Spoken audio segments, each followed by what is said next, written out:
Mumbai local में नकली ticket तैयार कर रेलवे को धोखा देने की कोशिश का पर्दाफाश हुआ। सदर कर्मचारियों ने आरोपी को मौके पर ही पकड़कर आगे की कार्रवाई के लिए आरपीएफ के हवाले कर दिया। महाराष्ट्र सरकार राज्य भर में कोचिंग और क्लासेस को रेगुलेट करने के लिए नई नीति लाने की तैयारी कर रही है। इसका उद्देश्य कोचिंग सेंटरों के लिए पंजीकरण, सुविधाओं और शुल्क और भ्रामक दावों के लिए स्पष्ट नियम बनाना है।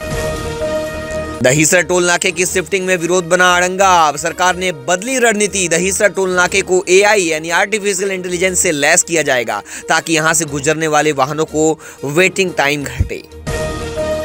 लाडली बहन योजना के जरिए महाराष्ट्र सरकार हर महिलाओं को 1,500 रुपए महीने दे रही। इस योजना का लाभ नियमित रूप से पाने के लिए 18 नवंबर तक की केवाईसी प्रक्रिया पूरी करनी होगी, वरना सस्पेंड कर दिया जाएगा।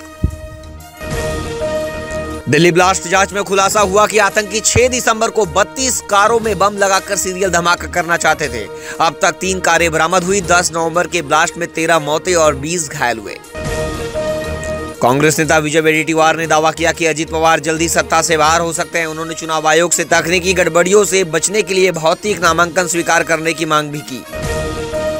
ठाणे में नवंबर की शुरुआत से ही ठंड बढ़ गई है। 13 नवंबर को धुंध छाई रही और तापमान 21 डिग्री तक आ गया, वहीं जिससे शहर में हिल स्टेशन जैसा नजारा दिखाई दिया। भाईंदर में 2023 के वायरल वीडियो मामले में पूर्व विधायक गीता जैन पर जूनियर इंजीनियर को थप्पड़ मारने के आरोप में कोर्ट ने एफआईआर दर्ज करने का आदेश दिया। काशीमीरा पुलिस अब मामले की जांच करेगी। दिल्ली ब्लास्ट पर भाजपा विधायक चित्रा वाघ ने विवादित बयान देते हुए देश में एकता बनाए रखने की अपील की। उन्होंने गिरफ्तार आरोपियों को औरंगजेब की औलादे बताकर कड़ी कार्रवाई की मांग की। मुंब्रा ट्रेन दुर्घटना मामले में थाने सेशन कोर्ट ने 2 रेलवे इंजीनियरों की अग्रिम जमानत याचिकाएं खारिज कर दी है। 9 जून के हादसे में 5 यात्रियों की मौत और कई घायल हुए थे। थाने पुलिस ने डोंबिवली बार मर्डर केस को 24 घंटे में सुलझाकर नासिक से 6 आरोपी को पकड़े। मामूली धक्का मुक्की के बाद विवाद में शुरू हुई झड़प में आकाश की हत्या हुई। भिवंडी में landmark cares mobile medical unit शुरू, जहां मुफ्त जांच, इलाज और परामर्श की सुविधा मिलेगी। प्रोजेक्ट का उद्देश्य स्वास्थ्य जागरूकता और रोकथाम आधारित देखभाल बढ़ाना है। कसारा और करजत रोड पर जल्द ही 15 कोच वाली लोकल ट्रेनें शुरू होगी। फिलहाल सीएसएमटी कल्याण के बीच 15 कोच वाली करीब 22 लोकल फेरियां चल रही है।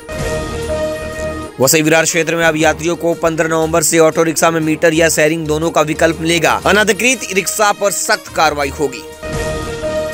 दहीसर टोल प्लाजा को अस्थायी तौर पर सिर्फ 50 मीटर आगे शिफ्ट किया गया है, जिससे ट्रैफिक समस्या जस की तस रहने पर नागरिकों में नाराजगी बढ़ गई है।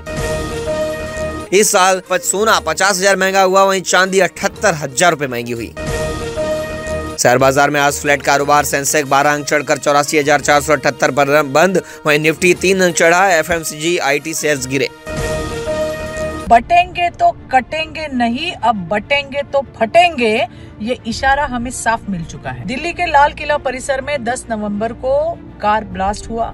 जांच में सबसे पहले कार में मिले डीएनए सैंपल से डॉक्टर उमर उन नबी की पहचान हुई। इसके बाद फरीदाबाद में छापेमारी कर डॉक्टर मुजम्मिल गनाई और डॉक्टर अदिल को हिरासत में लिया गया।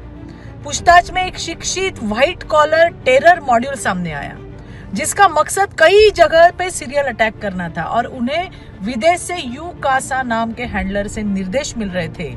ये सब आपने और मैंने खबरों में देखा ही है। इन सारी आतंकी वारदातों में शामिल लोग भारतीय नागरिकता रखने वाले औरंगजेब की औलादे थी और इसीलिए हमें भारतीयों को एक होना होगा, क्योंकि सत्ता के लिए उलेमा बोर्ड की समाज विघातक मांगे मानकर दस्तखत करने वाले, नए वक्फ बोर्ड का विरोध करने वाले, एक तरफ वोट चोरी का नाटक और दूसरी तरफ एसआईआर का विरोध करने वाले, जिन्हें मस्जिदों के लाउडस्पीकर चलते हैं लेकिन हनुमान चालीसा नहीं चाहिए, जो खुद को लिबरल का मीठा लेबल लगाते हैं, भाषा प्रांतवाद करके हिंदुओं में फूट डालते हैं लेकिन वोटों के लिए एक खास समाज को गले लगाते हैं जहां भाषा प्रांत की कोई शर्त नहीं।